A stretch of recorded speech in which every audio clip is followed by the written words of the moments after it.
हम लोग अभी तक भगवान की भक्ति की महिमा का श्रवण करते आए। ठीक है, नारद जी कह रहे भगवान का भजन करना चाहिए। अब एकदम से ये श्लोक आ रहा है कि ये विश्व जो है वो भगवान जैसा है, तो कुछ लिंक नहीं समझ में आता। इदम ही विश्वम भगवान निवेतरः, और भगवान इस जगत से अलग है, तो कुछ समझ में नहीं आती ना बात। ये बात कहाँ से आ गई?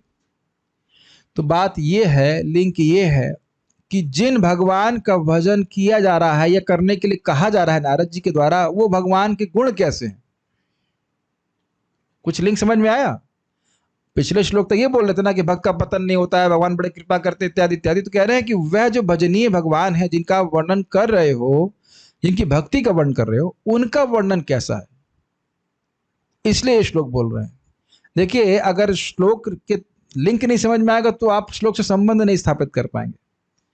लिंक समझ में आ रहा है क्या? इतना याद है कि हम लोग भक्ति की महिमा के बारे में वर्णन कर रहे थे कि भक्ति करके स्वर्ग आदि प्राप्त हो जाता है, ये बात कर रहे थे ना हम लोग?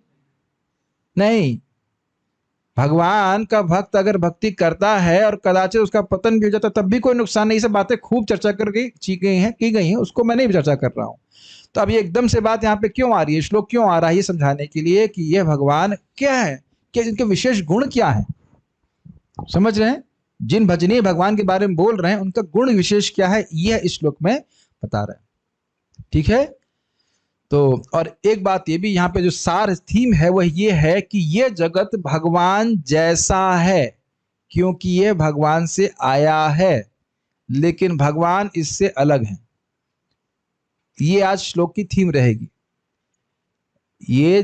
ये जगत भगवान की शक्ति है, इसलिए भगवान जैसा है। भगवान का एक स्वरूप है, लेकिन भगवान इससे अलग है। अब इसकी ये बात समझ में आ जाएगी, ये थीम याद रहेगी। क्या थीम है आज की?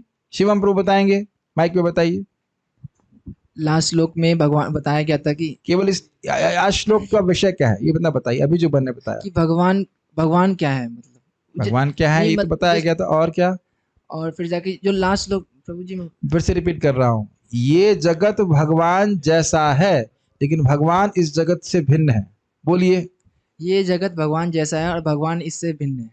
फिर से बोलिए। ये जगत भगवान जैसा है और भगवान इससे भिन्न है। शिवम राज, और दूसरे शिवम, आप ये भी शिवम ही है, ठीक है। शिवम 2, हाँ बोलिए। यह जगत भगवान जैसा है, लेकिन यह भगवान से अभिन्न है।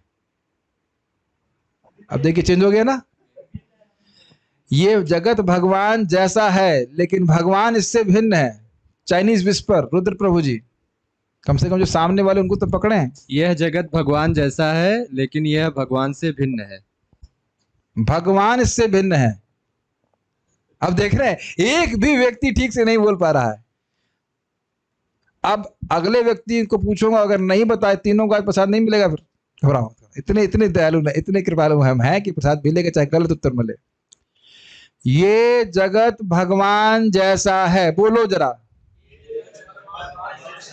लेकिन भगवान इससे अलग हैं। ये जगत भगवान जैसा है, लेकिन भगवान इससे अलग हैं। अब तो मुझे बहुत संदेह हो रहा है कि मैं बहुत खराब टीचर हूं। मैं बोल रहा हूं ए और लोग बोल रहे हैं बी, और अगर आप लोग प्रचार करेंगे तो अच्छी परंपरा बनेगी। कोई बात नहीं, कोई बात नहीं, प्रसाद तो यथावत मिल रहा है, कोई दिक्कत नहीं है। हाँ चलिए, एक माता जी ने सही बता दिया, और बाद में भी इसी प्रकार के बात करेंगे। Please share the example. अरे तो वो तो क्लास में बताया ही जाएगा, अभी तो हम खाली आपको थीम, अरे विषय ही याद नहीं रहेगा। मान लो मैकेनिक्स की क्लास पढ़ रहे हैं और बाद में सोचे कि यहाँ तो थर्मोडायनेमिक्स पढ़ाया जा रहा है, तो दिक्कत हो जाएगी ना। कम से कम ये तो, फिजिक्स की बात कर रहा हूँ, कम से कम ये तो पता होना चाहिए कि आज का विषय क्या है। विषय समझ में आ गया ना? आ गया ना? गौर गोपाल प्रभु जरा इनको चेक करते हैं, जरा बताइए, नब्ज ले लेते हैं। हाँ बताइए, क्या है विषय आज का? ये जगत भगवान जैसा है, लेकिन भगवान इससे भिन्न है। Good, final. एक व्यक्ति को कम से कम प्रसाद मिलेगा आज। ठीक है, अब हम शुरू करते हैं। मेरे पीछे बोलिए। इदं हि विश्वं भगवान् निवेतरो इदं हि विश्वं भगवान् निवेतरो यतो जगत्स्थान निरोध संभवाः जगत्स्थान निरोध संभवः तद्धि स्वयं वेद भवांस्तथापि ते तद्धि स्वयं वेद भवांस तथापि ते प्रादेश मात्रं भवतः प्रदर्शित आदेश मात्रं भवतः प्रदृष्टम् इदं हि विश्वं भगवान् निवेतरो हि विश्वं भगवान् निवेतरो यतो जगत्स्थान निरोध संभवाः जगत्स्थान निरोध संभवः तद्धि स्वयं वेद भवांस्तथापि ते तद्धि सर्वं वेद भवांस तथापि ते प्रादेश मात्रं भवतः प्रदर्शितम् आदेश मात्रं भवतः प्रदर्शितम् इदं हि विश्वं भगवान् निवेतरो हि विश्वं भगवान् निवेतरो यतो जगत्स्थान निरोध संभवाः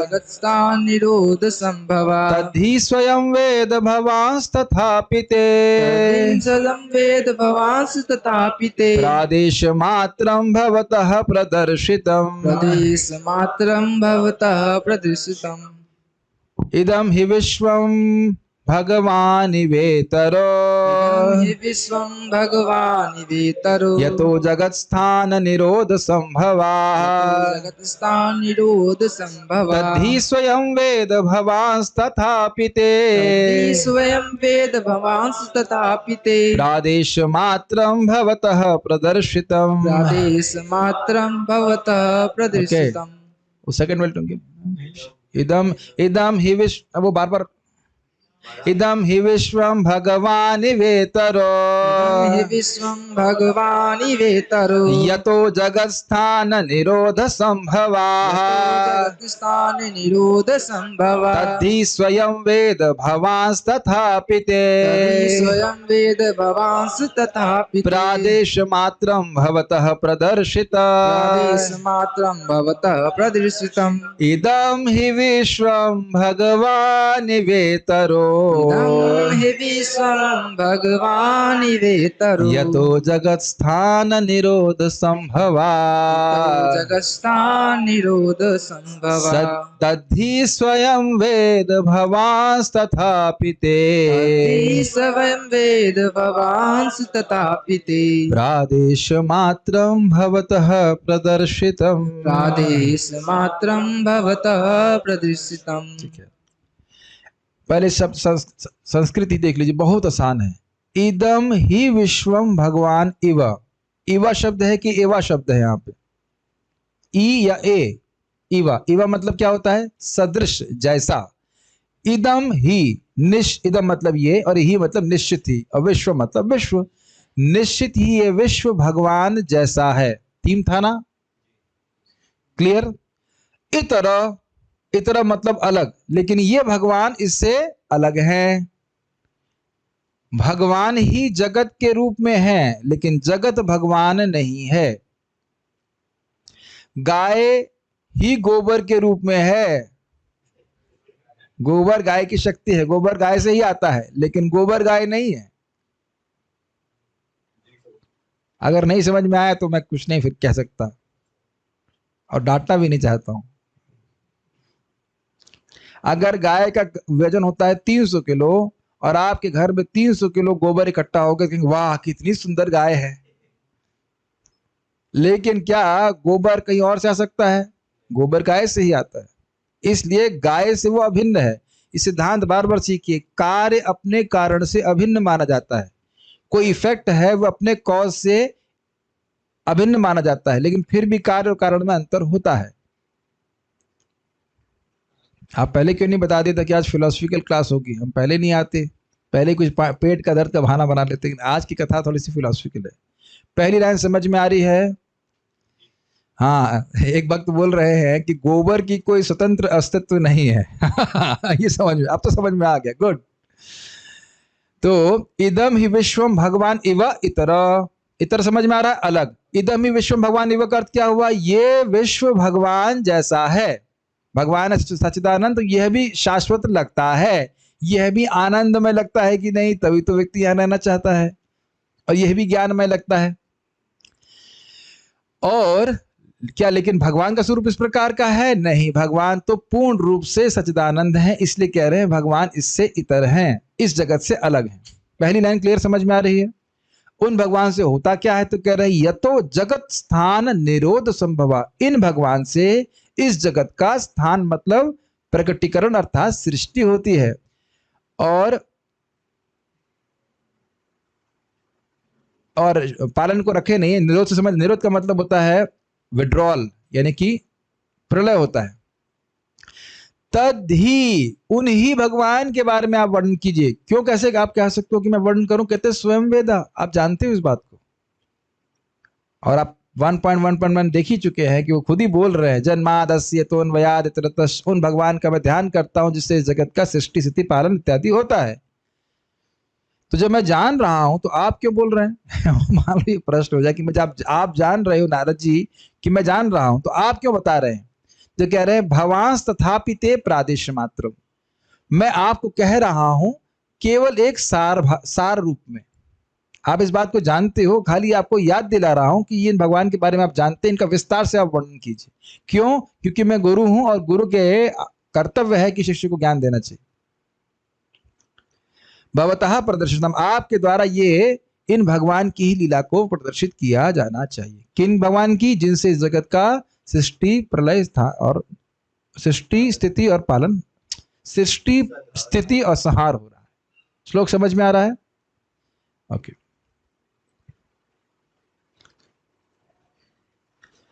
पहले मैं अनुवाद पढ़ देता हूं। पूर्ण पुरुषोत्तम भगवान स्वयं विश्व स्वरूप हैं, तथापि उससे निर्लिप्त भी हैं। उन्हीं से यह दृश्य जगत उत्पन्न हुआ है, उन्हीं पर टिका है और संहार के बाद उन्हीं में प्रवेश करता है। तुम इस सब के विषय में जानते हो, मैंने तो केवल सारांश भर प्रस्तुत किया है। ये समझ में आ गया कि जानते हो का मतलब क्या है? मैंने आपको सारांश में बोल दिया, अब आप इसका विस्तार श्रीमद् भागवत में कीजिए।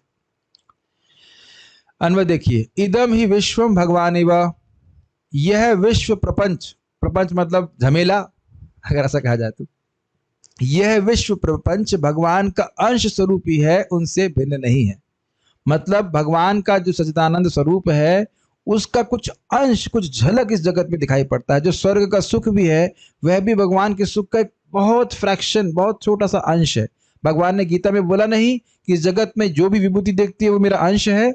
यद यद विभूति मत सत्वम श्रीमद ऊर्जितमेव वा तत्तदेवावगच्छत्वम मम तेजोंश संभवम, तेज अंश। क्लियर?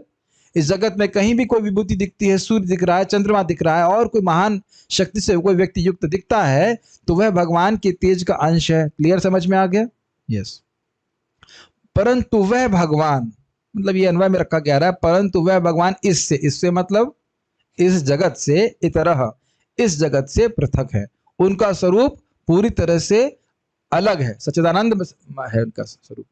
यतः, जिन भगवान से जगत स्थान निरोध संभव, इस जगत की सृष्टि स्थिति और प्रलय आदि होती है। ततही मतलब उनकी ही लीला आदि को स्वयं भगवान वेद, आप स्वयं जानते हैं। स्वयं का मतलब व्यासदेव जी को कह रहे हैं, आप जानते हो।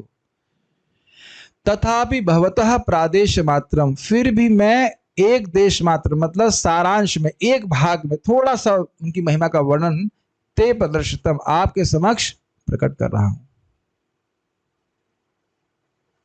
कुछ कठिनाई? एक बार फिर से इसकी हिंदी पढ़ लेंगे। यह विश्व प्रपंच भगवान का अंश स्वरूप है, उनसे भिन्न नहीं है, परंतु वह भगवान इससे यानी इस जगत से पृथक हैं। जिन भगवान से इस जगत की सृष्टि स्थिति और प्रलय आदि होते हैं, उनकी ही लीला आदि को आप स्वयं जानते हैं। फिर भी मैं एक देश मात्र आपके सामने समक्ष प्रकट कर रहा हूं। आपको एक दिग्दर्शन दे रहा हूं। दिग्दर्शन देख रहे हैं, दिशा निर्देश, सारांश, सार में बोल रहे हैं। देखिए, आप उनके बारे में जानते हैं, बाकी आप विस्तार कीजिए। I think this is very clear. ठीक, इस प्रकार भक्ति के संबंध में उपदेश देने के बाद श्रीला नारद जी अब भजनीय भगवान के संबंध में ज्ञान दे रहे हैं जो भक्तों के लिए आवश्यक है। ये समझ में आया कि अभी तक हम लोग भक्ति के बारे में श्रवण कर रहे थे, भक्ति की महिमा। ओके, अब एक प्रश्न ये होगा कि ये सब सुनना हमारी भक्ति के लिए आवश्यक क्यों है? ये प्रश्न आ जाएगा, ये लिंक में भी आप प्रश्न बना लोगे कि ये क्या जरूरत है सुनने की कि भगवान से ही जगत आया है, वही पालन कर रहे हैं और वही इसका संहार करने वाले हैं। इससे भगवान के महान ऐश्वर्य सूचित होता है कि नहीं? जब भगवान के महान ऐश्वर्य को आप श्रवण करेंगे तो लगेगा ना कि हम किसी सामान्य व्यक्ति की सेवा नहीं कर रहे। Does it make sense? और इसीलिए तो भगवान गीता में भी 10वें अध्याय में ये बात को बोलते हैं, अहम सर्वस्य प्रभवो मत्तः सर्वम प्रवर्तते। नहीं, ये तो 9वें में है ना, 10वें में इति मत्वा, हाँ, इति मत्वा भजन्ते माम बुद्ध भाव ये तो है ना, हाँ 10.8 ये तो है कि मैं ही सभी चीजों का स्रोत हूँ और मुझसे सभी का प्रवर्तन हो रहा है, उनसे पालन हो रहा है। यह जान करके जो बुद्धिमान व्यक्ति है वह मेरा ही बड़े भाव से युक्त होकर मेरा ही भजन करता है। अब समझ में आ रहा है लिंक आपको? जब हम भगवान के ऐश्वर्य को समझते हैं, भगवान कितने महान है, तो स्वाभाविक रूप से भगवान की सेवा करने की इच्छा होती है। Is it not? जैसे आपको याद होगा, जो लोग कथा सुनते हैं, कि जब यमदूतों का प्रयास अजामिल को लाने का विफल हो गया तो वो यमराज के पास जा रहे थे और बड़े क्रोध में थे, कह रहे थे ऐसे जुगनू की नौकरी हम नहीं करेंगे।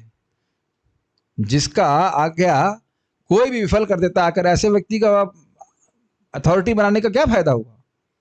आज तो बच गए हम, नहीं तो हमको मार दिया गया तो तुम्हारे बच्चे और बाल बच्चों को क्या होता? ऐसे महाराज बोल रहे।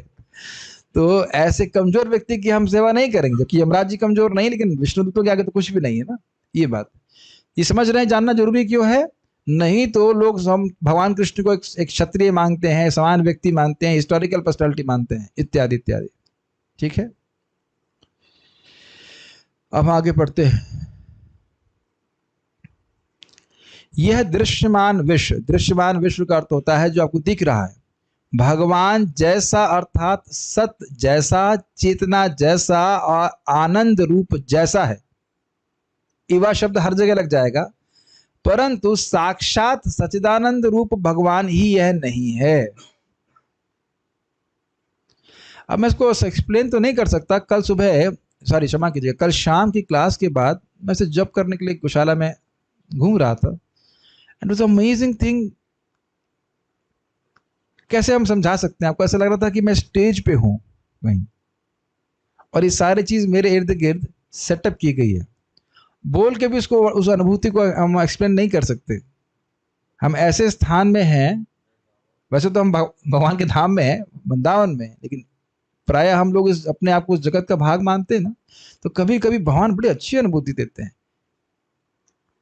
समझ रहे हैं मैं क्या कहना चाहता हूँ? एक ड्रामा सेटअप किया गया जिसमें हम लोग पूरी तरह अब्जॉर्व हैं कि मैं भारत का हूँ, मैं यहाँ का हूँ, मैं वहाँ का हूँ, मेरे ये कर्तव्य होने चाहिए, ये है वो है, इत्यादि इत्यादि। It's very amazing realization which Krishna give. आप लोगों को ऐसा कभी लगता है? कितने चिंतित रहते हैं ना हम लोग। चलिए खैर, ये तो एक अलग बात थी। ये बताइए कि जो श्रीमद् भागवतम नहीं श्रवण कर रहा है, उसे कभी लगता है कि जगत कभी नष्ट होने वाला है? कभी भी नहीं लगता ना। मैं इससे पहले आगे जाऊं, पहले ये देखने की शक्ति है आपके पास कि नहीं है? किसी भी व्यक्ति को लगता है कि पूरा जगत नष्ट हो जाएगा? कभी कभी नहीं आता ना विचार। तो क्योंकि भगवान से आया है तो इसलिए ऐसे भ्रम हमको होने लगता है कि ये जगत हमेशा रहने वाला है। सत्य जैसा समझ में आया, सत्य मतलब शाश्वत, चेतना जैसा। देखिए, देख रहे हम जड़ वस्तुओं को, उसके अंदर आत्मा है तो इसे लगता है कि कुछ ज्ञान वहां पे है, लेकिन वस्तुतः इस जगत में अज्ञान के अलावा कुछ भी नहीं। हर वस्तु जिसका हम भोग करते हैं वह हमारे हृदय में अज्ञान का ही निर्माण करती है। और आनंद रूप है, ये लगता है कि नहीं लगता है? कुछ वक्त तो मास्क लगा रखे हैं तो मुस्कुरा रहे हैं कि नहीं, क्या कर रहे हैं मुझे नहीं पता, लेकिन नहीं लगा रख, मेरे को आपत्ति नहीं, लगाए रखिए, कोई दिक्कत नहीं है। मैं खाली घबराई मत, कह देंगे बीमार हो गए, इन्होंने बीमार कर दिया तो दिक्कत हो जाएगी। क्या विचार है? क्या लगता है आनंद रूप? अद्भुत बात यह है कि जगत में जम के पिटाई हो रही है, फिर भी हमें लगता है कि मैं ठीक हो जाऊंगा, इतना बुरा तो नहीं है। It's not that bad, is it not? अगर वाकई जगत बिल्कुल बुरा लगने लग जाए तो मैं समझता नहीं कि कोई भी लड़का शादी करेगा। क्यों शिवम? दोनों शिवम बगल बगल बगल बैठ जाते हो तो नामाभास हो जाता है। अगर वाकई दुख स्वरूप दिखने लग जाए तो लड़का क्या कोई लड़की भी शादी नहीं करेगी कभी। कोई व्यक्ति शादी नहीं करेगा कि शादी का मतलब ही है व्यक्ति सोच रहा है कि मैं अब इस व्यवस्था से सुखी हो जाऊंगा। प्रेम सिंह के पापा जी श्रीनिवास प्रभु इसीलिए शादी की थी ना, सुखी हो जाए, या बस खाली बोला गया था कि इसलिए कर लिए थे आज्ञा बांध करके? जहर हो गया। हाँ, ये तो पहले तो नहीं लग रहा था ना। माता जी क्लास में नहीं है, बोल सकते। किसी को पूछ लो, कोई व्यक्ति ऐसा नहीं कहेगा कि मैं दुखी होने के लिए शादी कर रहा हूं, बोलेगा। और ऐसा भी नहीं कह सकते कि भाई हम खाएंगे नहीं तो मर जाएंगे, सोएंगे नहीं तो पागल हो जाएंगे, तो शादी नहीं करेंगे तो मर जाएंगे। ये प्रैक्टिकल दिखा रहा है कि व्यक्ति को होप है कि जगत में सुखी हो जाएंगे। मतलब शादी करो नहीं करो आपकी बात है, आपकी इच्छा, लेकिन ये बात सत्य है कि अगर दिखने लग जाए कि उसमें दुख है तो क्यों प्रवेश करेगा? बताइए, नहीं दिखता ना। जगत में कितने कितने बड़ी वस्तुएं इकट्ठा कर रहा है, भोजन बहुत सारी व्यवस्था कर रहा है, इसीलिए ना यही सोच रहा है ना जगत में सुखी हो जाऊंगा। तो इसीलिए ये सब किस लिए हो रहा है? क्योंकि इसके पीछे भगवान है, ये भगवान के आधारित है, इस कारण से लग रहा है। जैसे आप देख सकते हो बादल के पीछे सूर्य होता है तो लगता है बादल बहुत चमकीला है। आप समझ में आ गया? क्या बादल में अपनी चमक है? कोई चमक नहीं है ना, लेकिन पीछे बादल होता है तो इसलिए चमकता है। अच्छा, एक और उदाहरण समझ लीजिए, ये तो बहुत स्पष्ट है। टेबल लैंप देखे होंगे, एक कवर होता है उसके ऊपर और अंदर बल्ब होता है, तो लगता है टेबल लैंप से कितनी सुंदर रोशनी आ रही है। और रोशनी कहां से आ रही है? अंदर की जो लाइट है उससे रोशनी आ रही है। समझ रहे होंगे उदाहरण? ऐसा इसलिए है क्योंकि भगवान के सत्वादि गुण सार्वकालिक है और विश्व के सत्वादि गुण कुछ समय तक ही रहते हैं, और क्योंकि भगवान इससे भिन्न है। मतलब सच्चिदानंद स्वरूप जो जगत में है, अगर लगता भी है वो कुछ समय के लिए। आपको समय तो बहुत लंबा है, ब्रह्मा जी की आयु तो बहुत लंबी है, लेकिन हमने कितनी कंपैरिजन में शाश्वत समय में ब्रह्मा जी का दिन पूरा जीवन फ्लैश की तरह, तो इसलिए कुछ है नहीं इसमें। अगर इस तरह से कोई मेडिटेट करने लग जाए तो उसको बहुत विवेक हो जाता है, किन वस्तुओं के लिए मुझे प्रयास करना चाहिए। सुना था ना आपने, भ्रमताम अपरयदा। और ध्यान दीजिएगा कि हम लोग एक ब्रह्मा जी के जीवन से जगत में नहीं है। जिस व्यक्ति को ये मेडिटेशन समझ में आ गया, ये वास्तविकता है, वो कभी भक्ति नहीं छोड़ेगा। ब्रह्मा जी की परम आयु बहुत ज्यादा है, समझ रहे हैं? और अनादि का मतलब ये नहीं होता है कि आप एक ही ब्रह्मा जी के परम आयु से जगत में हैं। कुछ समझ में आ रहा है? परम आयु ब्रह्मा जी की जितनी है वह भी एक फ्लैश की तरह हम अनादि काल से यहाँ पे हैं। अब समझ में आ रहा है कि कितना बड़ा भाग्य है हमें जाप करने के लिए मिल रहा है, भागवत श्रवण करने के लिए मिल रहा है। कभी मन में आया है कि कितना बड़ा भाग्य है? मुझे तो बहुत डाउट है कि आया है। घर नहीं जाओगे अगर समझ में आ गया तो, टाइल्स बेचने के लिए। मैं डांट नहीं रहा हूं, लेकिन मुझे दिखता है कि क्या मूर्खता है, क्योंकि टाइल बेचो कोई बात नहीं, लेकिन उसके बाद भजन भी तो नहीं कर पाएंगे। आप देख ही रहे ना। और इस जन्म के माता पिता पहली बार नहीं मिले, हर जन्म में माता पिता मिलते हैं, ये सोच लीजिएगा।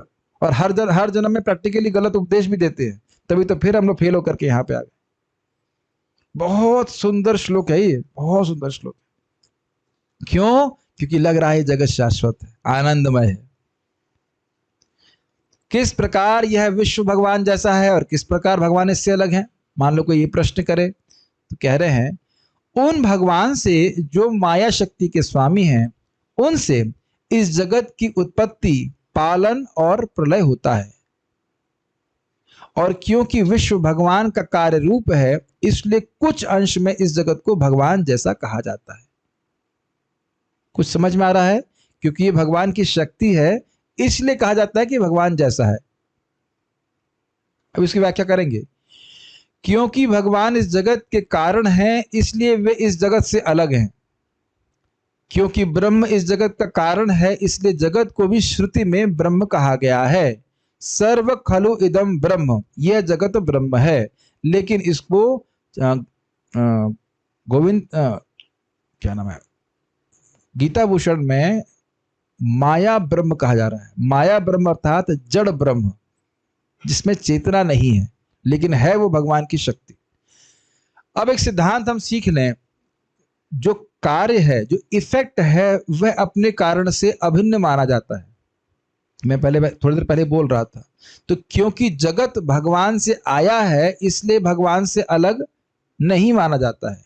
इसको एक एंगल से और समझिए कि कोई वस्तु अगर किसी वस्तु पे आश्रित होती है तो उसको उससे अभिन्न कहा जाता है। इस जगत में भी ये कई बार हम देखते हैं, मैंने बात करी ऐसे कि मान लो पत्नी कमा रही है और पति भी कमा रहा है, तो वो दोनों अपने पैसे को अलग अलग नहीं मानते हैं, संबंध आपस में संबंध होने से। नहीं समझ में आ रहा है? प्रभुपाद जी उदाहरण दे रहे हैं कि भाई बाहर कोई जेब कतरा पैसा चुरा लेगा तो उसको पुलिस को भेज देंगे, और पत्नी आकर के चुराएगी, कहते हैं कितना प्यार करती है मुझसे। संबंध के कारण नहीं सोच रहे ना कि मेरा पैसा और तुम्हारा पैसा। जैसे एक व्यक्ति थे, वो पैसा लाते और भगवान के सामने रख देती है, और हर महीने का उनका हिसाब किताब था, तो खुद नहीं उठाते, पत्नी को बोलते तुम ले लो उसको। तो पैसा किसका है? अरे भगवान का नहीं, मतलब पति का है, लेकिन पत्नी का भी संबंध है ना, तो वो देख रहे हैं ना कि उसको अलग अलग नहीं देख रहे हैं। मैं समझाने का प्रयास कर रहा हूं।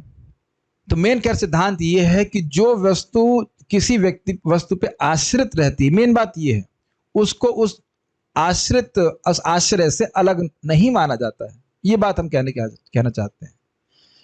तो ये जगत जो है वो भगवान जैसा है, भगवान जैसा है क्योंकि ये भगवान पे आश्रित है, भगवान से आया है। कि इतनी बात समझ में आ गई? ये सिद्धांत है। और भगवान इससे अलग है क्योंकि भगवान का स्वरूप कैसा है? सच्चिदानंद स्वरूप। तो कुछ इस सिद्धांत तो क्लियर हो रहा होगा, कुछ उदाहरण देंगे तो आपको समझ में आ जाएगा। और यह सब आप स्वयमेव जानते हैं क्योंकि आप भगवान के अवतार हैं, इसलिए मैंने आपको केवल दिशा निर्देश ही दिया है। ठीक है, ये सब बात जानते हैं आप। मैंने भक्ति का ज्ञान और भगवान की शक्ति का ज्ञान मात्र 10 उंगली के बराबर ही दिया है। प्रादेश मात्र मतलब थोड़ा सा ज्ञान आपको दिया है, बाकी विस्तार आपने करना है।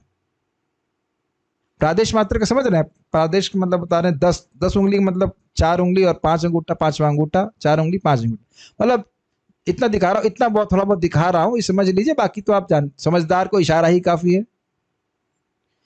यद्यपि भगवान की शक्ति तो कोटि परार्ध गुना अधिक है, और यह मैंने इसलिए किया है क्योंकि ऐसा न्याय है कि आचार्यवान पुरुषो वेदा, आचार्यवान व्यक्ति ही ज्ञान प्राप्त कर पाता है। छांदोग्य उपनिषद। ये लाइन समझ में आ रही है? इसका अर्थ यह है कि भगवान की केवल इतनी ही शक्ति नहीं है कि वो जगत के कारण स्वरूप है। भगवान की शक्ति तो अनंत है। आध्यात्मिक जगत सब कुछ भगवान पे आश्रित है। समझ रहे हैं बात? तो इसलिए मैंने केवल आपको एक हिंट दिया है, भगवान की महिमा का वर्णन आप श्रीमद् भागवत में और कीजिए, ये कहने का अर्थ समझ में आ गया? भगवान की शक्ति तो बहुत अधिक है। केवल भगवान जगत की सृष्टि करते हैं, इसी से महान की महानता सिद्ध नहीं होती है। जितने भी आध्यात्मिक जगत है उसके भी तो सर्वे सर्वा भगवान ही है ना, ये बात। तो फिर आपने बताया क्यों? तो कह रहे हैं कि ये नियम है कि जो व्यक्ति आचार्यवान होता है, जिसके पास सदगुरु होते हैं, वो जानता है। तो ये एक सदाचार स्थापित करने के लिए मैंने बताया। आप तो भगवान के अवतार हो, आपको तो पता है, लेकिन क्योंकि मैं गुरु हूं इसलिए आपको बता रहा हूं। कुछ नहीं समझ में आ रहा है? ठीक है। अब हमने एक सुंदर गैया का फोटो दिया है। क्या प्रभु जी इसके बाद आप दूध भी पिलाएंगे? नहीं, गोबर खिलाएंगे सॉरी, गोबर दिखाएंगे। आप समझ में आ रहा है कुछ? मैं ये कहूं कि ये गाय ही गोबर के रूप में है, ऐसे दिखाओ उसको। पहले गाय को दिखाओ और फिर गोबर को दिखाओ। अगर ये कहा जाए कि ये गाय ही गोबर के रूप में है तो आप मानेंगे? नहीं मानेंगे। आज लग रहा है किसी को ब्रेकफास्ट चाहिए नहीं, मेरे प्राण बाहर आएंगे तब समझ में आएगा आपको क्या बोल रहा हूं। ये गोबर गाय गोबर के रूप में है, मानेंगे कि नहीं मानेंगे? अरे गोबर हमसे आ रहा है क्या? फिर इतना भी नहीं समझ में आ रहा है? अभी सुना ना कि जगत भगवान से आ रहा है, उसी तरह गोबर गाय से आ रहा है। क्या कठिनाई समझने में? लेकिन अब ऐसे दिखाना। अब आप गोबर को देख रहे हैं, अब मैं कहूं कि गोबर ही गाय के रूप में है, अब मानेंगे? अब भी मान लेंगे? हे भगवान, गोबर से गाय आ रही है, इससे आसान कैसे समझाए भाई? आप ही समझा दीजिए, उससे और समझ में आता हो तो कुछ। हमको तो समझ में नहीं आ रहा, इतना आसान उदाहरण है। गैया गोबर का कारण है, मानते हैं कि नहीं मानते हैं? और गोबर गाय गैया का कार्य है, इफेक्ट है। कार्य कारण नहीं समझ में आ रहा है? कार्य कारण में, अरे जब यही समझ में नहीं आ रहा है तो फिर तो भैया वही जो तकिए हैं लगा के सो जाइए, इसी तो चल ही रहा है, क्या दिक्कत? कार्य और कारण भी नहीं समझ में आता। क्या बोलते हैं? अगर उड़िया में बोलेंगे कार्य कारण, समुद्र क्या बोलेंगे उसको? कार्य कारण। कॉज इन इफेक्ट नहीं समझ में आता है आपको? अच्छा ऐसा सोचिए, अभी आप लोग जब प्रसाद पाते हैं, प्रसाद पाते ही किसका स्मरण होता है? ये मत बोलना कृष्ण का स्मरण होता है, होता नहीं कृष्ण का स्मरण। किसका होता है स्मरण? कर्णामृत प्रभु का होता है कि नहीं? क्या बनाया है? क्या उस प्रसाद में आपको कर्णामृत प्रभु दिखते हैं कि नहीं? दिखते हैं आपको? उनका चेहरा दिखाई पड़ता है? एकदम स्मरण होता है कि नहीं कि भाई वही उनकी शक्ति है ना, वो उस प्रकार से प्रकट। भगवान का स्मरण तो होता ही है। पहले भक्तों को देखना शुरू करो, भगवान तो दिखेंगे ही। और स्वाभाविक सी बात है, प्रसाद भी दिखता है। तो जैसे गाय कहीं गोबर पड़ा रहता तो दिख जाता है ना कोई गाय का गोबर होगा, ये तो स्पष्ट समझ में आ रहा है। तो गाय गोबर के रूप में है ये कहा जा सकता है, लेकिन गोबर गाय के रूप में है ये नहीं कह सकते। भगवान इस जगत के रूप में है, लेकिन जगत भगवान नहीं है। माय डियर डिवोटीज, मुझे पता है कि टफ है, भागवत कोई खाली कहानी मात्र नहीं है, इस एडवांस्ड स्पिरिचुअल साइंस।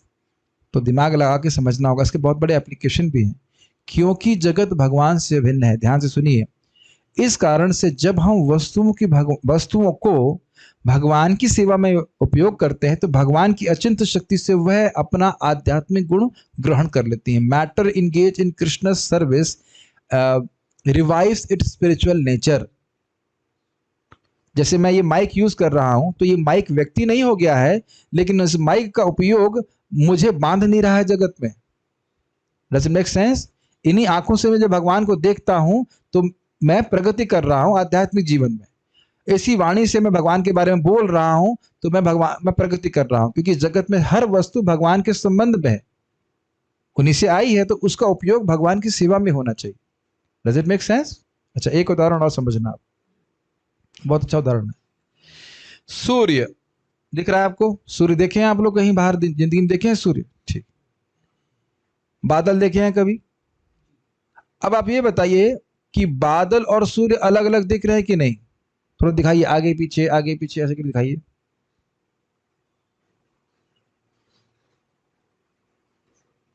बादल और सूर्य एक ही है ना?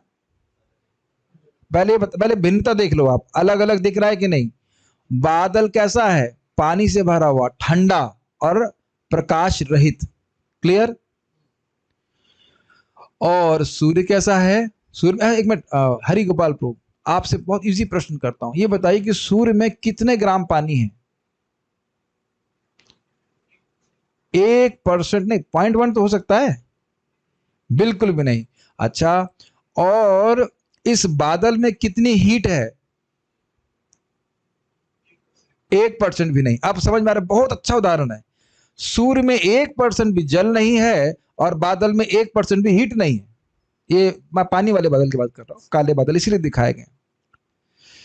अच्छा, सूर्य में कितना अंधकार है? अंधकार तो कुछ होगा थोड़ा बहुत, अरे थोड़ा सा तो, जरा से भी नहीं। अच्छा, और इस बादल में कितना प्रकाश है? अपना स्वयं का कुछ भी नहीं। ग्रहण कर पा रहे हैं? ठीक है। अच्छा, ये मैं कहूं कि यह बादल सूर्य पे आश्रित है तो मानेंगे? समुद्र पर मान रहे हैं। कितने लोग और मानते हैं यहाँ पे? 1 2 3 4।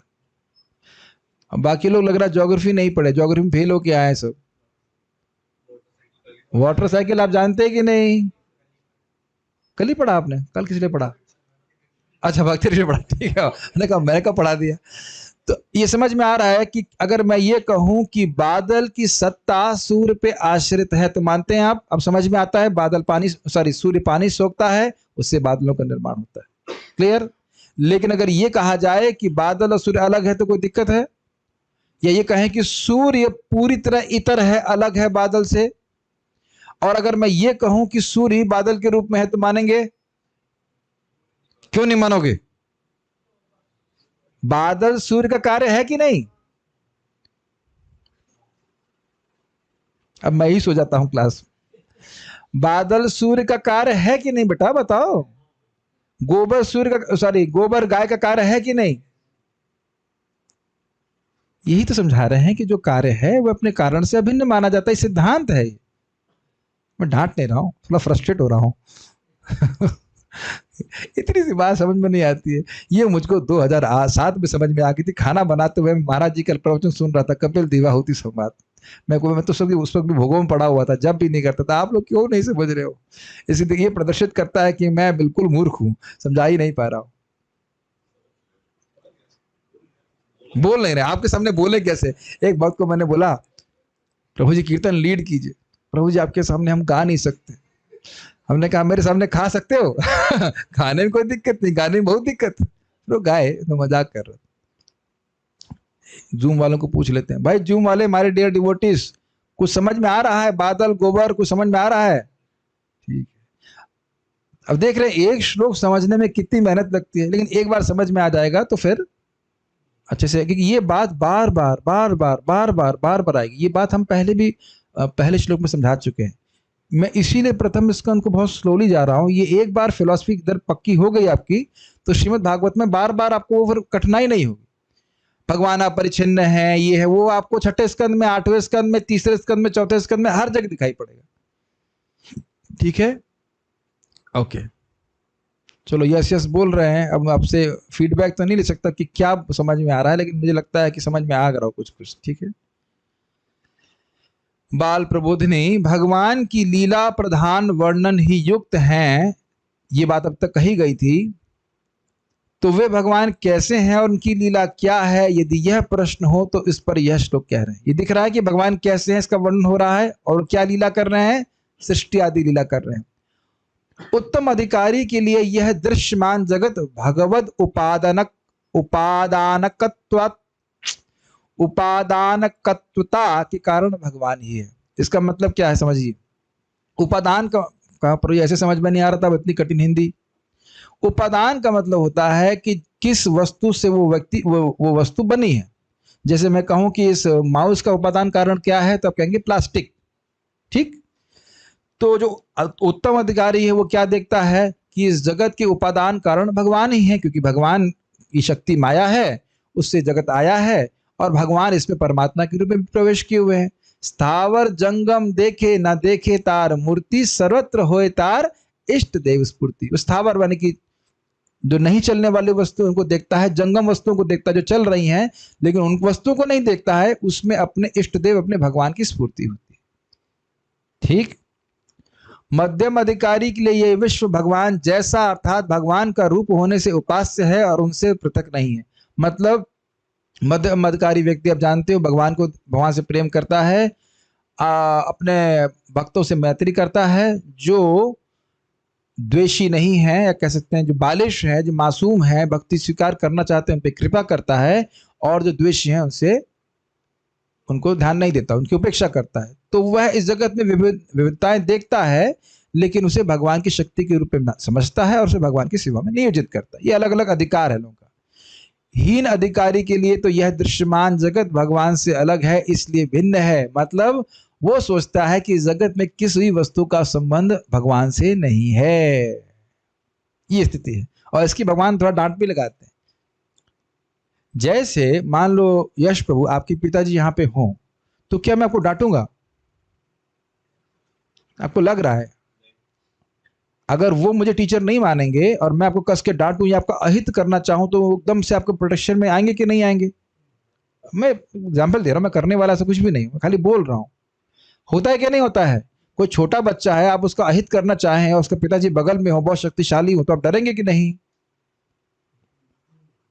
तो इस जगत में अपराध का मूल कारण यही है कि हम व्यक्ति और वस्तुओं को भगवान के संबंध में नहीं देखते। तो शास्त्र सुन करके समझना चाहिए कि हर वस्तु भगवान की शक्ति है, हर व्यक्ति भगवान का अंश है। Does it make sense? तो कह रहे हीन अधिकार वाले सोचते नहीं, तो इसका क्या मतलब है यार, इसका तो मैं भोग नहीं, तो प्रैक्टिकली हम हर वस्तु और व्यक्ति को देखकर यही सोचते हैं कि इसका भोग मैं कैसे करूंगा। अन्यथा जो उन्नत भक्त है वो क्या सोचता है कि एटलीस्ट मध्यम अधिकार वाला व्यक्ति यही सोचता है कि ये व्यक्ति भगवान का मतलब अंश है, कैसे उसे मैं कैसे सेवा करूं कि ये भगवान से कनेक्ट हो जाए। एक या कोई वस्तु प्राप्त होती है तो वो देखता है कि ऐसे इस वस्तु का उपयोग मैं भगवान की सेवा में करूं, दोनों चीजों में, तो भोग बुद्धि का निर्माण नहीं होता। मेरी बातें समझ में आ रही हैं आपको? यस। ये तो आप लोग के जीवन में हो भी रहा होगा कि ऐसा तो नहीं कि हर वक्त आप मान लो लैपटॉप देखते हैं या फोन देखते हैं, थोड़ा सोचते पिक्चर देखूंगा उसके, नहीं सोचते ना, कभी भी नहीं आता ना। Good, very good, very good. तो इस प्रकार से अधिकार भेद से भगवान के स्वरूप का निरूपण करके उनकी लीला को दर्शा रहे हैं। भगवान से इस जगत का पालन, संहार और उत्पत्ति संभव होती है, स्पष्ट है। ही शब्द यह सूचित करता है कि इस संबंध में श्रुति प्रमाण है, मतलब कोई आपको संदेह नहीं करना चाहिए। यथा सर्व खलु इदम ब्रह्म, सब कुछ ब्रह्म है क्योंकि वह ब्रह्म से, भगवान कृष्ण से आया है, उनकी शक्ति है। यतो व इमानी भूतानि जानते, उन्हीं भगवान से सभी जितने भी भूत यानी जितने जीव और जितनी वस्तुएं वो आती हैं और उसके बाद उन्हीं में प्रवेश कर जाते हैं। ये सब हम लोग प्रथम श्लोक में चर्चा किए थे इसको काफी, कि भगवान से सब कुछ आता है, भगवान में ही सब कुछ उनसे पालित होता है और उन्हीं से उसमें प्रवेश कर जाता है। मैंने पहले ही कहा था कि यह सब आपको ज्ञात है, परंतु फिर भी आचार्यवान पुरुषों, वेद इत्यादि शास्त्र की मर्यादा के संपादन के लिए मैं आपको एक देश मात्र ही प्रदर्शित कर रहा हूँ। ये मैंने रिपीट किया था कि बात समझ में आए। शास्त्र की मर्यादा है कि गुरु को शिष्य को ज्ञान देना चाहिए, इसलिए दे रहा हूं। यहाँ भगवान को जगत के जन्मादि का हेतु कहने से यह अर्थ फलित होता है कि भगवान जगत के उपादान कारण है, निमित्त कारण है, सर्वज्ञ है, सर्वशक्तिमान है, सभी के अंतर्यामी है और सभी के उपास्य है। कुछ कुछ शब्दों को समझाऊंगा। उपादान कारण समझ में आया है। हलवा किससे बनता है? सूजी का हलवा किससे बनता है? सूजी से, और चीनी से, और घी से बनता है, अगर करना में प्रूफ बनाए तो ठीक है, समझ में आ गया। नहीं तो किससे बनता है कुछ नहीं कह सकते। रिफाइंड डाल के ऊपर से घी डाल देते हैं, रिफाइंड में भून देते हैं, उसके बाद करते होंगे मुकुंद प्रूफ, डिपेंडिंग कितना बजट है ना। हाँ, मिक्स करके भून करके ऊपर से थोड़ा घी डाल दिया तो उपादान चेंज हो गया। हाँ समझ गए। तो उपादान समझ में आ रहा है ना आपको? तो उपादान समझ, देसी घी नहीं हो जाता, मैं खाली बोल रहा हूँ उपादान समझ में आ रहा है किन वस्तुओं से बना है। तो ये जो जगत की कोई भी वस्तु जो बनी है वो तो भगवान की शक्ति है कि नहीं? तो भगवान उपादान कारण हो गए कि नहीं? क्लियर। निमित्त कारण है। अब ये बताइए कि फिर हलवे को पकड़ लीजिए, हलवे में घी है, घी मिल गया आपको, है ना, आपको मिल गया सूजी मिल गई, चीनी मिल गई, हलवा बन जाएगा, है ना। क्या चाहिए? अग्नि भी चाहिए। तो प्रकृति है, रहती है, लेकिन जब तक भगवान अपनी काल शक्ति का क्षोभ नहीं करते, जो कि एक निमित्त कारण है और बहुत सारे निमित्त कारण भी हैं। एक निमित्त कारण हमारे कर्म भी हैं, हमारी कर्म वासना भी है। भाई मान लो प्रकृति भी होती, फॉर एग्जाम्पल हाइपोथेटिकल बात, प्रकृति भी है, प्रकृति है, काल शक्ति भी है, लेकिन अगर जीव की भोग वांछा ही नहीं है, मान लिया जाए कि जितने भी अनंत कोटि जीव हैं, बद्ध जीव, उनकी कोई भोग की इच्छा नहीं है, तो भी सृष्टि नहीं होगी। तो वह भी एक कारण है इसका। आप जानते हो कि हमारी इच्छा की वजह से जगत की सृष्टि की गई है, हमारे द्वारा नहीं की गई है, लेकिन हमारी इच्छा इसका कारण है, निमित्त कारण। तो वह नहीं, आओ कंफ्यूज नहीं करेंगे, सिंपल एक निमित्त कारण है काल। जैसे अग्नि से हीट होता है तो आप कुछ उसको मिक्सिंग करोगे तो कुछ बनता है, ऐसे काल के द्वारा जब किसके ऊपर क्षोभ किया जाता है? महत्त्व। क्या क्या कहते हैं? तीनों गुणों के इक्वल सीट को क्या कहते हैं? प्रधान।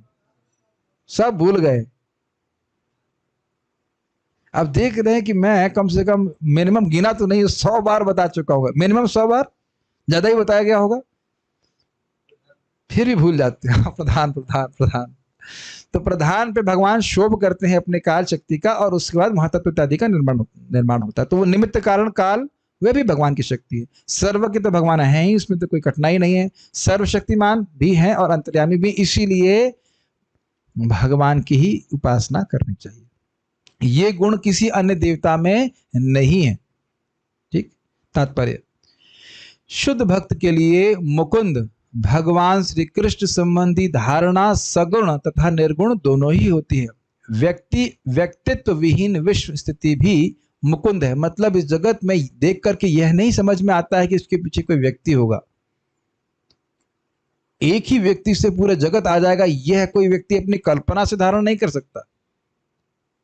अरे पूरा विश्व की बात छोड़िए, कुछ लोग तो यह भी कहते हैं कि ये भगवत गीता एक व्यक्ति ने नहीं बोली, इतना अच्छा ग्रंथ एक व्यक्ति कैसे बोल सकता है। सुना है अपने बात? कुछ लोग ऐसी धारणा होती है कि ये 4-5 लोगों ने मिल करके बोली है,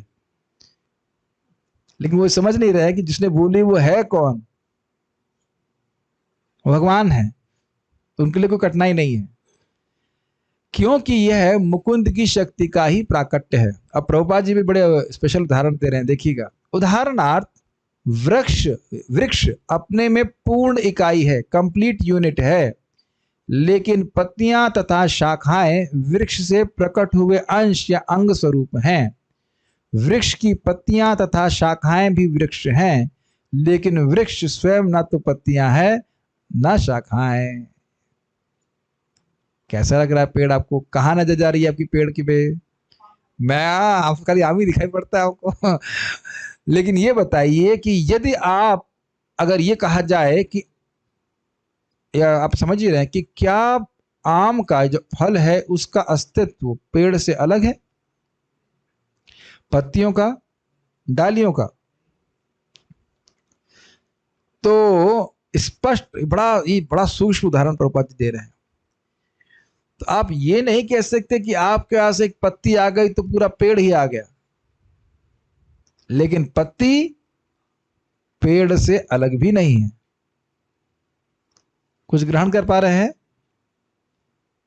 अगर आपने कुछ पत्तियां इकट्ठी कर ली साइड में, तो आप कह सकते हैं कि पेड़ ही एक रूप में यहां पे परिणत है। पेड़ का ही कार्य है कि नहीं पत्ती? होता देखिए क्या है, जब हम स्वयं पढ़ते हैं तो ये बात समझ में नहीं आएगी। हम क्या करेंगे? नेक्स्ट कहानी क्या है, नेक्स्ट कहानी कहाँ आ रही है, कहानी बताओ, कहानी बताओ। ये होता है, ये हमारे संग भी होता था, आपको विशेष नहीं इसमें, अलग सब लोग ऐसे ही करते हैं शुरुआत में।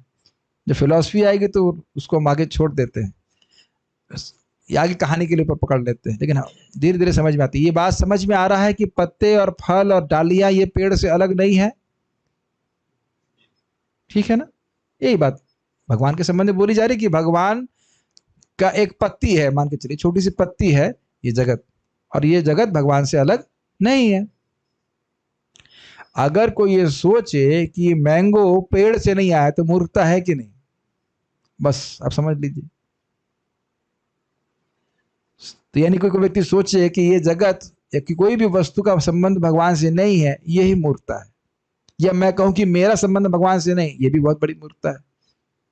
आई थिंक कुछ समझ में आ रहा होगा। वेदों का यह कथन है कि समस्त दृश्य जगत ब्रह्म के अतिरिक्त कुछ नहीं है।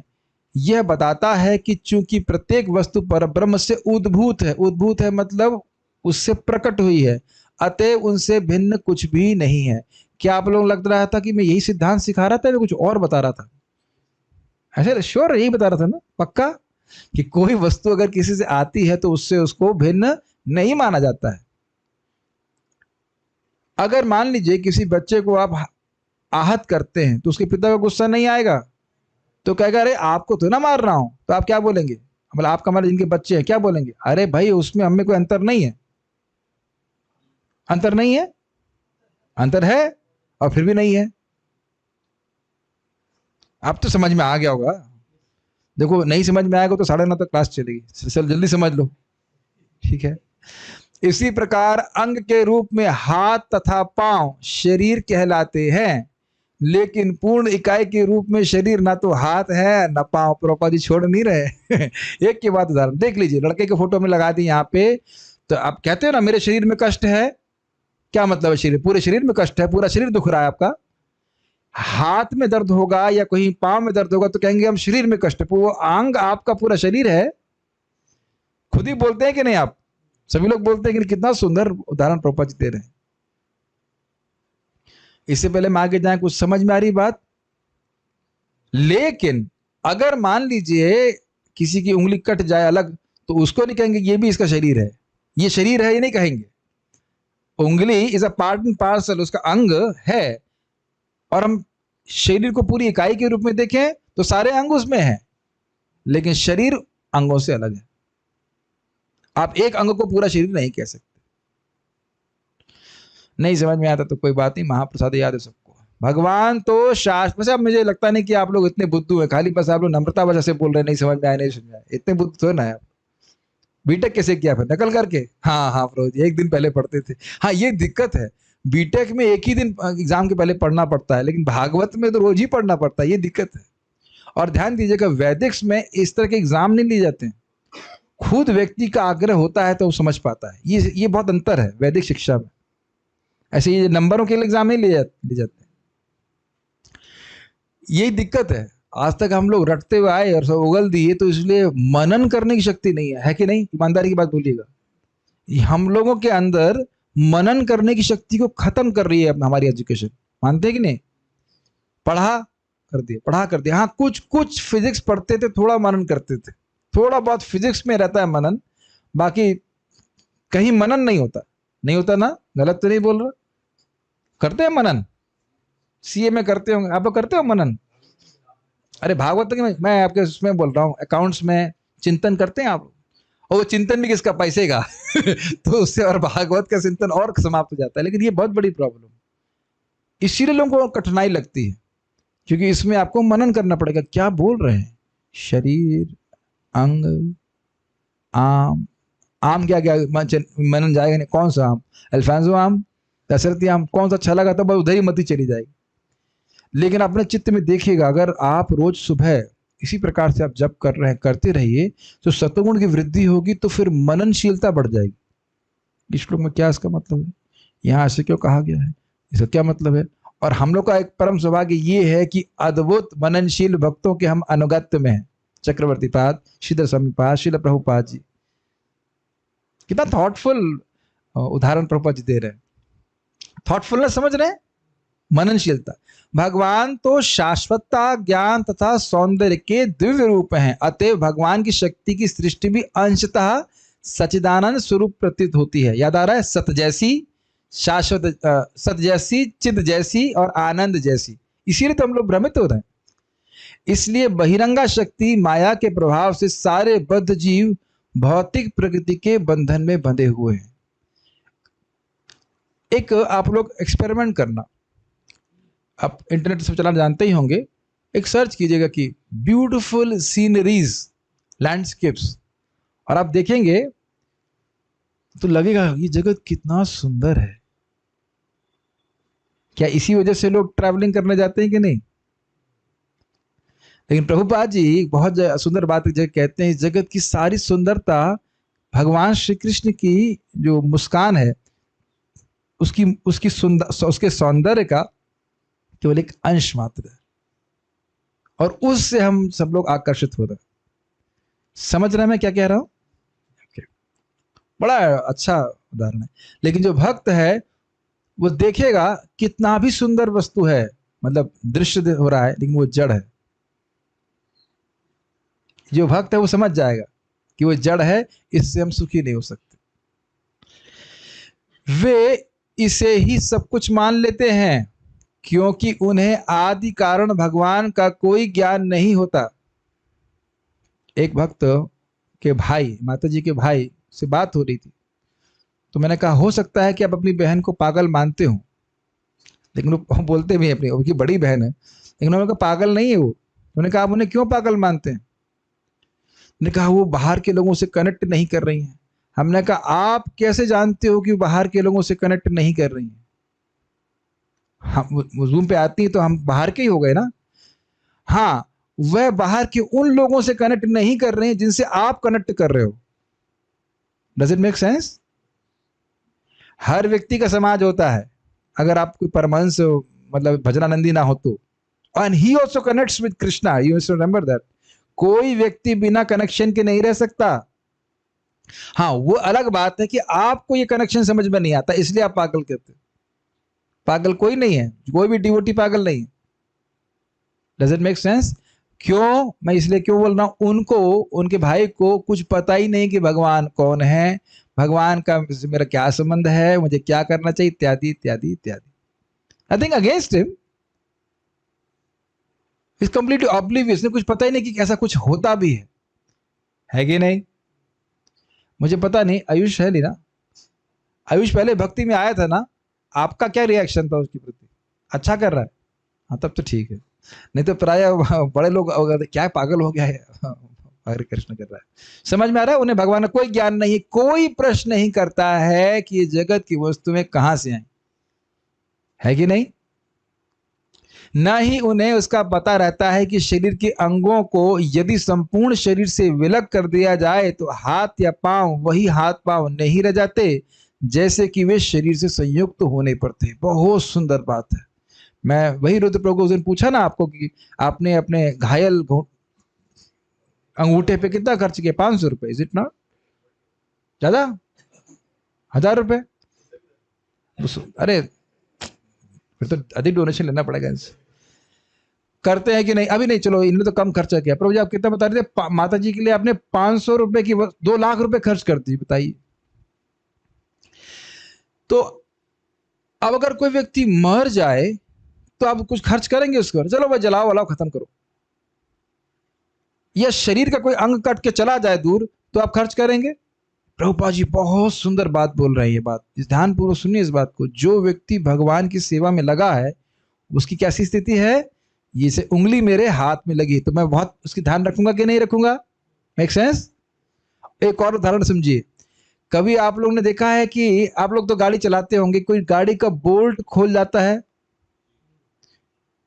ये समझ रहे हैं? बहुत सुंदर प्रपात उदाहरण दे रहे हैं। बोल्ट अगर जमीन पे गिरा है इसकी कोई वैल्यू नहीं है, नहीं है कि नहीं? लेकिन बोल्ट अगर अपनी मशीन के एकदम अपने स्थान पे लगा हुआ तो उसकी बहुत वैल्यू है कि नहीं? Perfect example, amazing example. तो उसी प्रकार से जीव जब भगवान की सेवा में लगा रहता है, बिल्कुल छोटा है, बहुत इनसिग्निफिकेंट है, लेकिन उसकी बहुत वैल्यू है।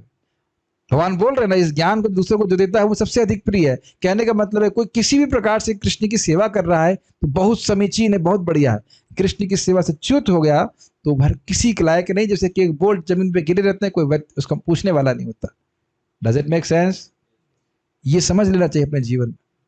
भगवान से कुछ भी डिस्कनेक्टेड है नहीं, हम लोग डिस्कनेक्ट करने का प्रयास कर रहे हैं, इसलिए दुर्गति को प्राप्त है।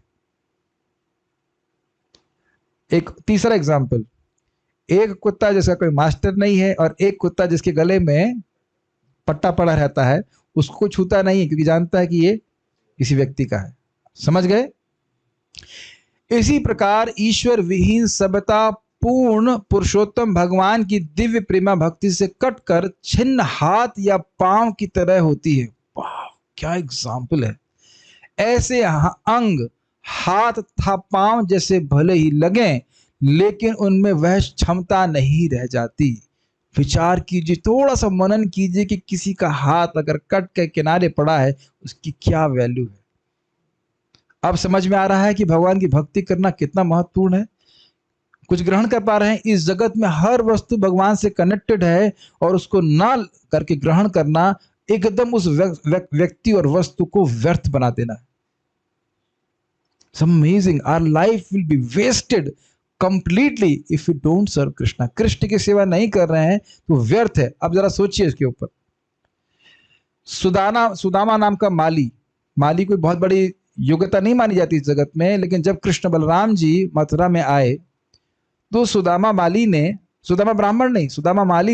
कृष्ण भगवान और भगवान बलराम जी के लिए माला अर्पण किया तो भगवान इतना प्रसन्न हो गए। सिंपल सी सेवा, भगवान इतना प्रसन्न हुए, ने कहा कि तुम इस जीवन में पूरी तरह से सुखी रहोगे भौतिक रूप से और अंततोगता तुम मेरे पास आओगे। समझ रहे मेरी बात? और दूसरा धोबी नालायक, भगवान ने खुद मांगा कि मुझे कुछ कपड़े दे दीजिए। तो कहते हैं अरे ये राजा के कपड़े हैं, तुम राजा के कपड़े मानते हो? अभी राजा से कंप्लेन करूंगा और तुम्हें दंड प्राप्त होगा। भगवान कुछ नहीं किए। वो क्या कहते हैं उसको, कराटे चलाए, थोड़ा कराटे, इधर ऐसे मारा वो मर गया, उसकी गर्दन कट के गिर गई। दो देख रहे ना अंतर? ये देख रहे हैं। तो जो व्यक्ति जितना भगवान से जुड़ा रहेगा वो प्रसन्न रहेगा। जैसे, और मैं थोड़ा कठोर कहना चाहूंगा, जैसे उंगली हमारी नहीं सड़ रही है ना, हमारी उंगली नहीं सड़ रही है ना। क्यों नहीं सड़ रही है? क्योंकि शरीर से कनेक्टेड है इसलिए पोषित हो रही। क्लियर? और उंगली कट जाए तो तुरंत सड़ना शुरू हो जाएगी कि नहीं? यही समाज की दिक्कत है। भगवत भक्त श्रील व्यासदेव इसे भली भांति जानते हैं। श्रील नारद उन्हें आगे इस विचार को पल्लवित करने की सलाह देते हैं, जिससे बंधन में फंसे हुए बद्धजीव उनसे शिक्षा ग्रहण करके भगवान को आदि कारण के रूप में समझ सके। और इसलिए ये बात बार बार आएगी कि भगवान आप ही आदि कारण हो, आप ही आदि कारण हो, ताकि कभी तो समझ में आ जाए हमको। वैदिक मत के अनुसार भगवान स्वभावतः पूर्ण शक्तिमान है और इस प्रकार उनकी सर्वोपरि शक्तियां सदैव पूर्ण तथा उनसे अभिन्न होती हैं। भगवान की शक्ति शक्तिमतयोर अभेद, शक्ति और शक्तिमान में भेद नहीं होता है, फिर भी शक्तिमान है और शक्तिमान सर्वोपरि है, वह शक्तियों का नियामक है। अब मैं ज्यादा व्याख्या नहीं करूंगा क्योंकि मुझे लगेगा फिर समझ में नहीं आ रहा है तो मुझे दुख होगा। मैं एज्यूम करता हुआ चल रहा हूँ कि समझ में आ रहा होगा, क्योंकि कोई बात मैं शायद पहली बार नहीं बोल रहा हूँ। आध्यात्मिक तथा भौतिक आकाश एवं इन दोनों की सामग्रियां भगवान की अंतरंगा तथा बहिरंगा शक्तियों का प्राकट है। समझते हैं इस बात को? आध्यात्मिक जगत में सब कुछ चिन्मय है, अंतरंगा शक्ति का प्रकटीकरण है। बहिरंगा समझते हैं, बाह्य, दुर्गा देवी के द्वारा गुणों के द्वारा ये जगत प्रकट है। बहिरंगा शक्ति अपेक्षितया निकृष्ट है और अंतरंगा शक्ति श्रेष्ठ है। जानते हो आपकी बहिरंगा शक्ति जड़ होती है, अंतरंगा शक्ति आह्लादनी संधनी संवित से युक्त रहती है। श्रेष्ठ शक्ति जीवनी शक्ति है, परा, यानी कि हम जीव लोग, अतः वह पूर्ण रूप से अभिन्न है। लेकिन बहिरंगा शक्ति निष्क्रिय होने के कारण अंशतः अभिन्न है। इस थोड़ा समझा देता हूं। जो अंतरंग शक्ति है भगवान के स्वरूप जैसी है। हम लोग भी सच्चिदानंद हैं और भगवान भी सच्चिदानंद है, तो ठीक है, उस गुणात्मक रूप से कोई अंतर नहीं है। लेकिन भगवान की जो माया शक्ति है वह निष्क्रिय है, अर्थात वह जड़ है, वह चेतन नहीं है, कॉन्शियस नहीं है, इसलिए अंशतः अभिन्न है। अंशतः अभिन्न है मतलब क्योंकि भगवान की शक्ति है इस दृष्टि से अभिन्न है, लेकिन स्वरूपगत रूप से बिल्कुल अलग है। माया बिल्कुल जड़ है और भगवान चेतन है। कोई बात नहीं, घबराओ मत, हो रहा है, ऑलमोस्ट पूरा हो गया। किंतु ये दोनों ही शक्तियां न तो समस्त शक्तियों के जनक भगवान के समान है, न उनसे बढ़कर है। इसलिए बहुत बड़ा अपराध मायावादियों का है जो कहते हैं कि माया के द्वारा भगवान बद्ध होकर के एक जीवों के रूप में प्रकट हो रहे हैं। सुन, ये तो कई बार हम चर्चा कर चुके हैं, कभी भी शक्ति शक्तिमान को नहीं दबा सकती है। जैसे ये बिजली घर से आ रही है, बिजली घर को बिजली दबा नहीं सकती। Make sense? ऐसी शक्तियां सदैव उनके अधीन होती हैं। जिस प्रकार की विद्युत शक्ति चाहे वे कितनी ही तेजोमय क्यों ना हो, सदैव इंजीनियर के नियंत्रण में रहती है। क्लियर? मनुष्य तथा अन्य सभी प्राणी उन्हीं भगवान की अंतरंगा शक्ति से उत्पन्न है। समझ में आ रहा है? मनुष्य मतलब जो जीव मनुष्य शरीर में है और अन्य जितने भी जीव हैं वो भगवान की अंतरंगा शक्ति से। आपको अच्छा नहीं लग रहा सुनकर? I am from internal potency of Krishna, quite good. इस प्रकार जीव भी भगवान से अभिन्न है क्योंकि भगवान की शक्ति है, किंतु वह कभी भी न तो भगवान के तुल्य है और न उनसे श्रेष्ठ। ये ध्यान देना होगा कि जीव भगवान के गुणात्मक रूप से तुल्य है। जैसे सागर की एक बूंद भी वैसी ही होती है जैसे पूरे सागर का जल, लेकिन बूंद सागर नहीं होती है। ठीक? अग्नि की स्फुलिंग अग्नि के समान ही होता है, लेकिन वह अग्नि नहीं होता है। ठीक? भगवान तथा सारे जीव व्यष्टि व्यक्ति हैं। इसका अर्थ है कि आप एक व्यक्ति हो। हम जान रहे हैं कि मैं हूं और मैं अन्यों से भिन्न हूं, ये इसका व्यष्टि का अर्थ होता है। भौतिक शक्तियों के द्वारा जीव भी कुछ ना कुछ सृजन करते रहते हैं, किंतु उनकी कोई भी सृष्टि न तो भगवान की सृष्टियों के समान होती है न उनसे बढ़कर।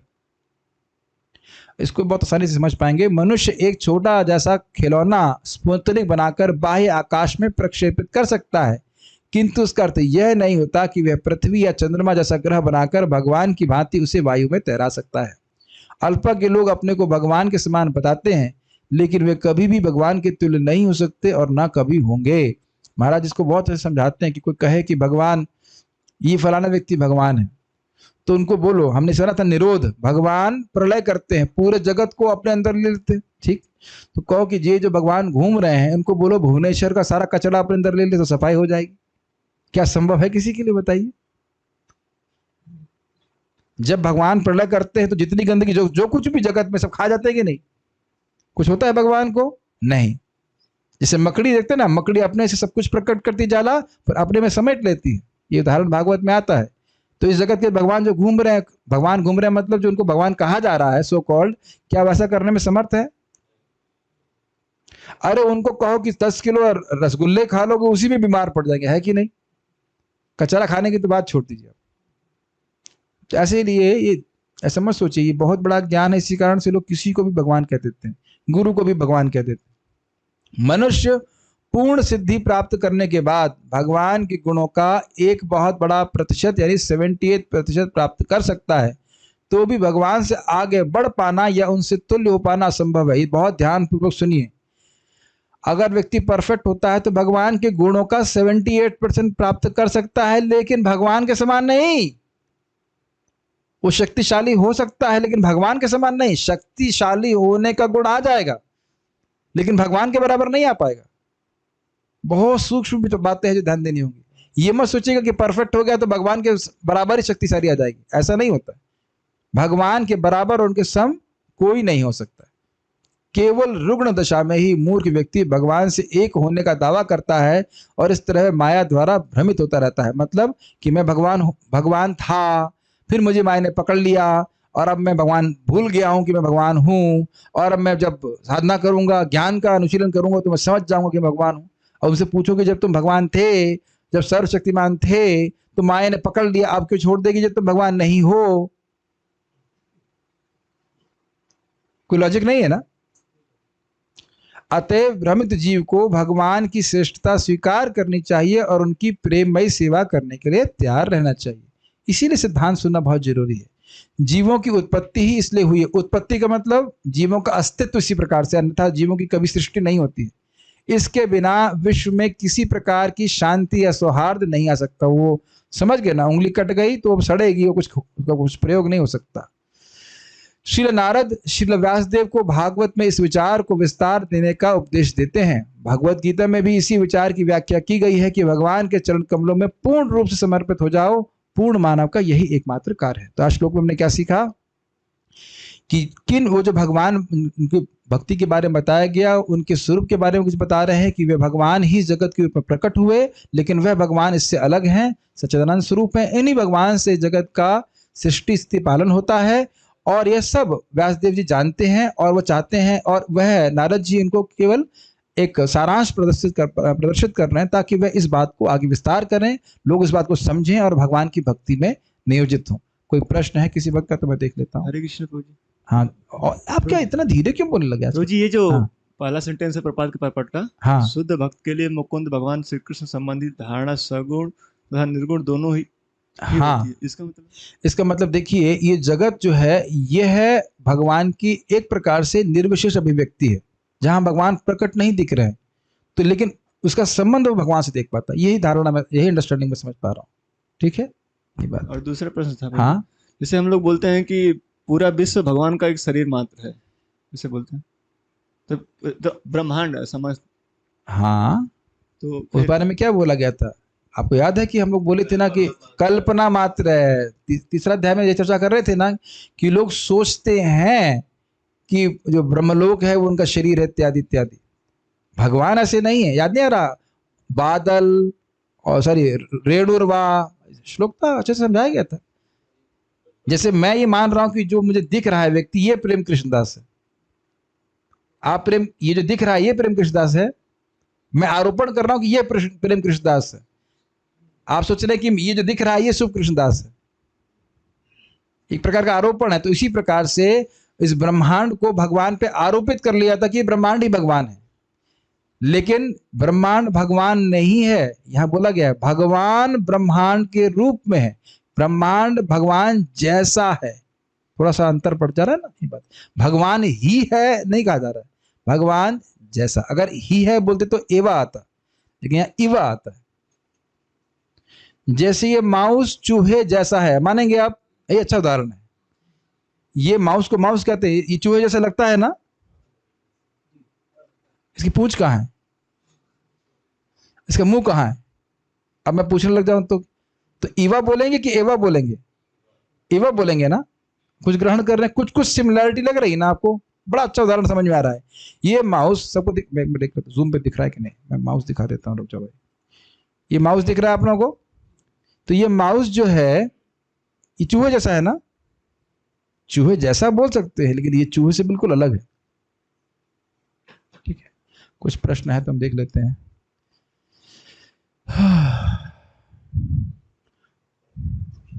मेरे ख्याल से कोई प्रश्न नहीं है।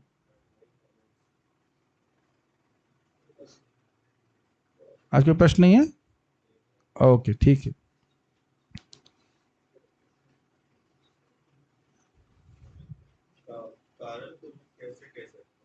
कारण को रूप कैसे कह सकते? ये तो बोला ही नहीं मैंने कभी।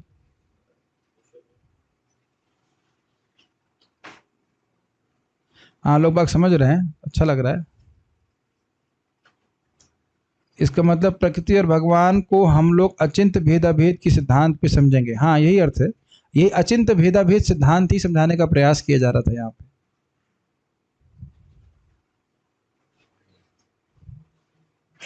ओके, हरे कृष्णा। सो यहाँ रुकते हैं। पारायण करना चाहते हैं तो मैं पारायण करने जा रहा हूं। जिसको पारायण करके शुद्ध होना है वह पारायण कर सकता है।